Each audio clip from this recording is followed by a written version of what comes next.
So this is Vanessa. This here is Jesus. And then this is Charles. This is me, Chrissy. And here, set in here is Anne, the OG. You know, the building, it has really good cheekbones. Like, everybody's like, what a hot building, whatever. But it's really about the microorganism that's brewing inside of it that has been completely cultivated by Anne. So when you're in the building, you're part of her psyche.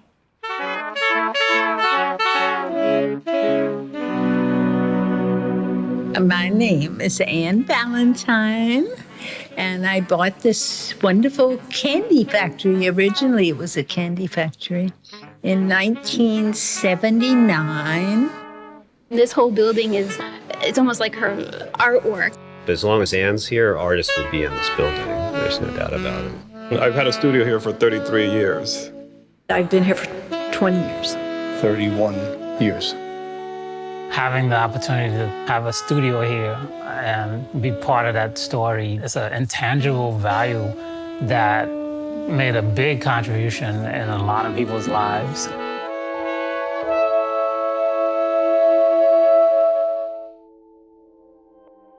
The artist that was in here is a friend of mine, and he's a Nigerian artist, and he said, "You need a studio?" And I was like, "Yeah, but, I can't afford it." I was working part-time, I was fresh out of school, I was finding my way.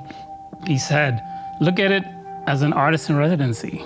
And that was my plan. I had enough, based on my calculations, to be here for about maybe 3.5 to 5 months, give or take, depending on the kind of budget cuts I made. It's probably one of the best decisions I've ever made. Here we are 20 plus years later, and I'm still in this space.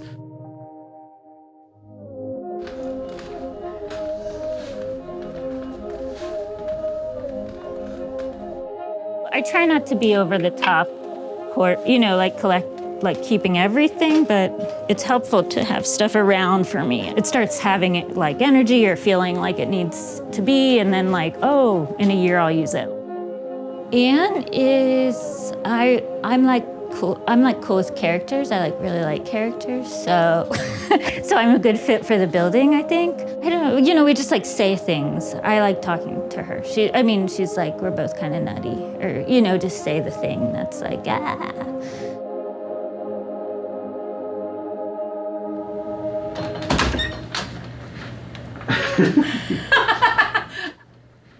I just always have all these different ideas that I wake up with in the morning. And the stained glass, I had bought a lot of stained glass. I just love purple. I don't know. I just loved it always and never changed to any other color. Let's see, we'll go in here, the living room. I love it here. This is where I first was standing over here when I said, "I love this." And then I had no money, and I'm like, "What are you, stupid or something? What are you doing?" And then, and I bought it.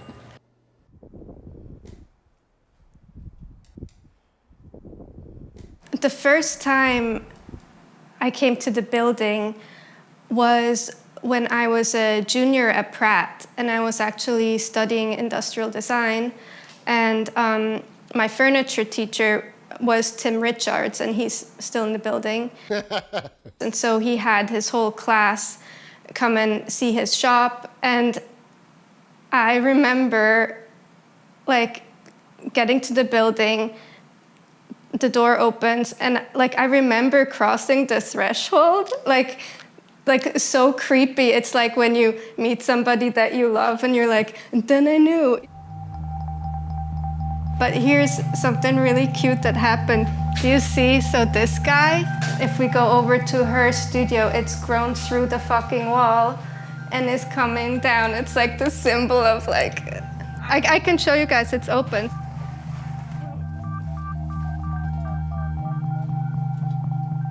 Look at this. It just did it on its own,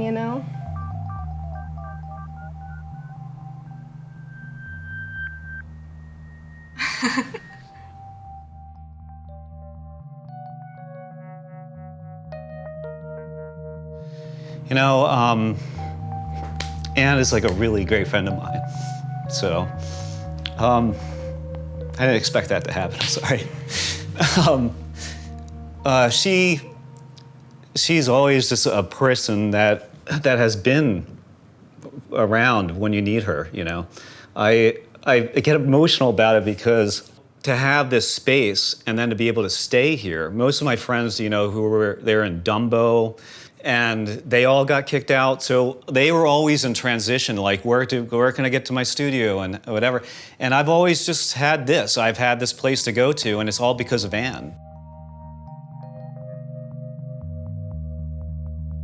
Anne really was the one. I mean, she kept on saying to me, I remember her, she'd always say, oh, you and Kathy would get along really well. You know, oh, you and Kathy, you know Kathy downstairs, you know.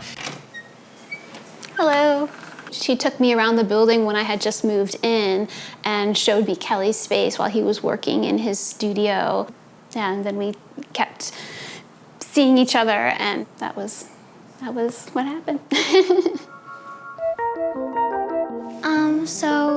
My mom works with clay. When I come in here, I just get new ideas for my art. And I started to do these pieces that were about cause and effect relationships and this idea of like happenstance and how other people affect each other.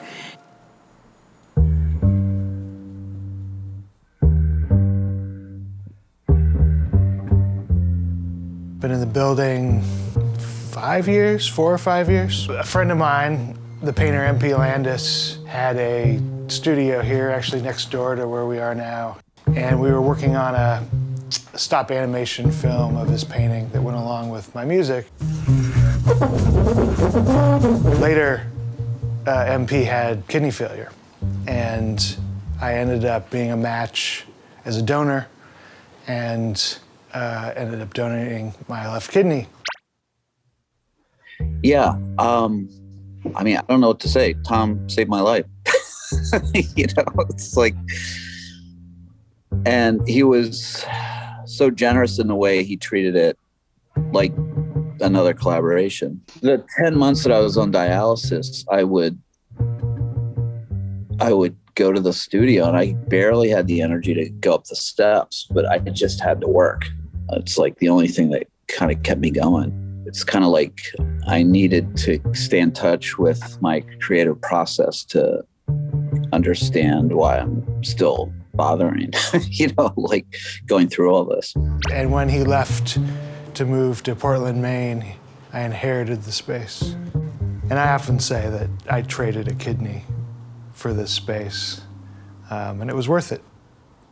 I do know how to pick people somehow. I do have intuitive things, and I know what questions to ask. I called the number, it was Anne, and we had a conversation for about 3 hours. I have never done a credit report or any financials on anybody who's rented here. She was like, so, like, well, what's your sign? I was like, Sagittarius? She's like, She's like, yeah, I have no room right now, but you know, I think you could work on the 3rd floor. And I was like, okay. One of the prerequisites, which I didn't really know, was she wants you to love the space. And she's like, unless you say those words, you know.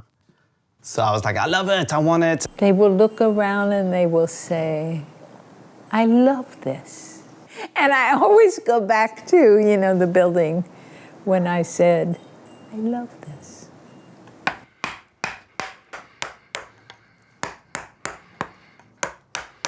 I spent 27 years teaching middle school children how to play with clay and hopefully express themselves creatively and get some of their yayas out.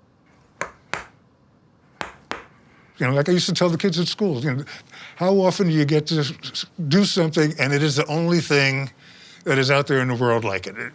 You know, even if it is derivative from something else, this one is yours. This is the one that you did, you know. So I try and combine the smooth and the rough and just playing with these organic shapes and keeping myself out of trouble.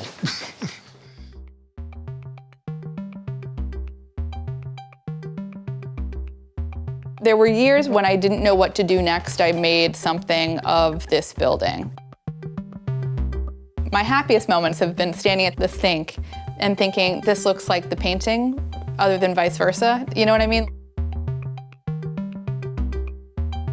Anne is, when I talk about her, I haven't found the right word to describe what she is for us, because if you say landlady, it has nothing to do with what she is for us. Yoo-hoo! Chrissy sometimes says fairy godmother, which I think is probably the most appropriate thing, because I cannot imagine what my adult life would have been if I hadn't met her.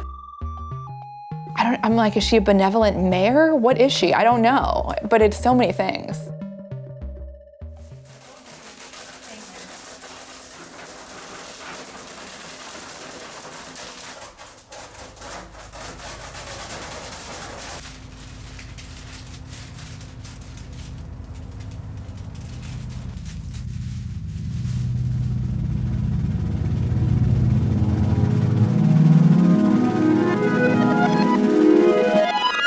I asked my mother once, like, if she had to describe me in one word, what would it be? And this was, you know, I was grown and everything. And she said, particular. I was born in Virginia. I didn't realize that I was not supposed to be in Virginia. I mean, only later did I realize, like, what was I doing there? And I got married after college, and then we moved to New York, and he took a job on Wall Street. And so we got a divorce.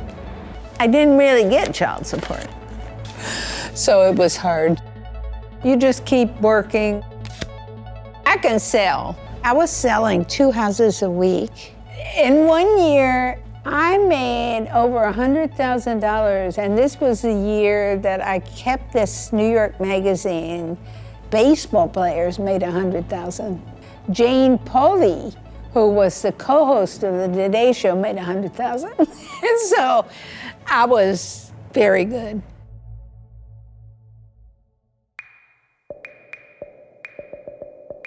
I believe I am, yes, I know I am the person who has been in this building for the longest at this point. I was in 9th grade when I decided that I wanted to be an industrial designer, and I lived in Puerto Rico, that's where I was born. Hammer and saw from my first toolkit, which I got when I was 5. As the city changes, real estate values change, and developers come in. So all of a sudden, the taxes just started jumping up. It was just crazy. I mean, just crazy, just thousands and thousands of dollars. It would force her to either sell it or procure, fetch much higher rents. And I don't pass the taxes along to people. I could. That's what people do. So Anne approached me and she said, can we go together and put like a group of people to go together so people can attest? We went to City Hall for the hearing with the lawyer and the finance department. I think it was, I guess in the end, somewhat effective. It did result in some, her being cut some kind of break. Nothing, doesn't sound like it was anything, earth-shattering, but it helped. And it actually, in a way, kind of got everyone even closer because it's sort of like, now you feel like you're kind of fighting for it. It entails someone who's not as money-driven, because you're not gouging people for huge rents. And it requires being determined to do that over a long stretch of time. How the hell did you keep up with all of this? Walking around with like fire inspectors and dealing with the insurance. And then you start to realize, oh yeah, so Anne's in her 80s. My mother wouldn't be doing this right now.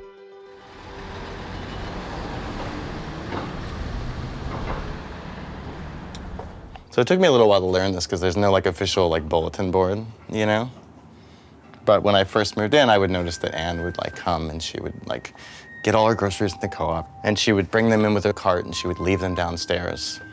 And then I sort of realized at some point that all of the tenants on their way up to their various studios would grab a bag and carry it up a flight of stairs, or carry it up 2 flights of stairs, or carry it up 3, and then within a couple hours, all of her groceries would be upstairs.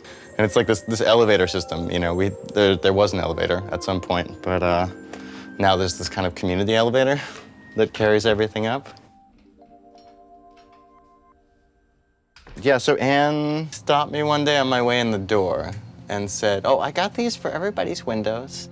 They're called witch balls, and they're supposed to be hung at the window to keep the evil spirits out. So for some reason, I'm like, oh my God, I love that. I haven't seen the other ones. There's one in every studio, right? Everybody has one, yeah.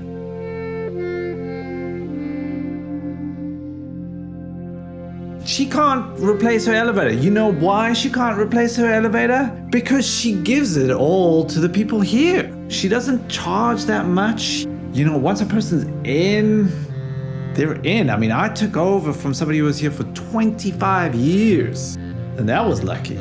So without her, who knows, you know?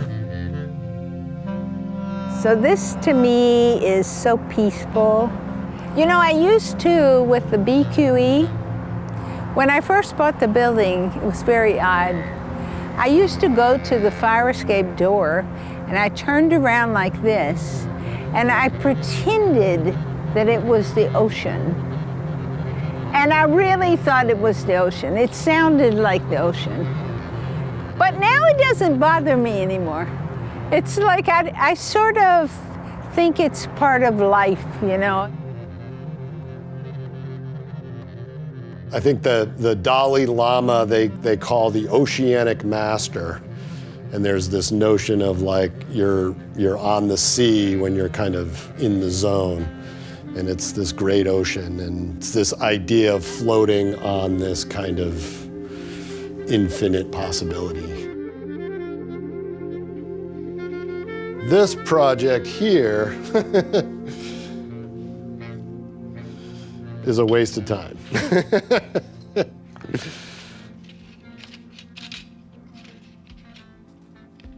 But it may have potential.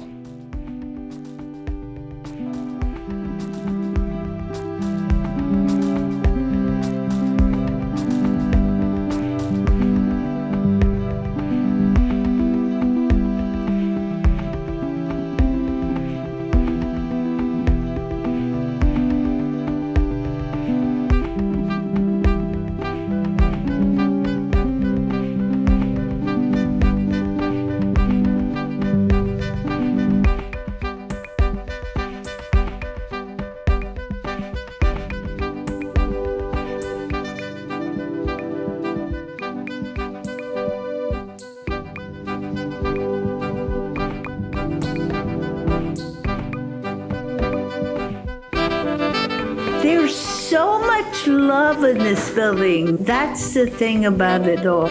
It's not just like, oh, you need help.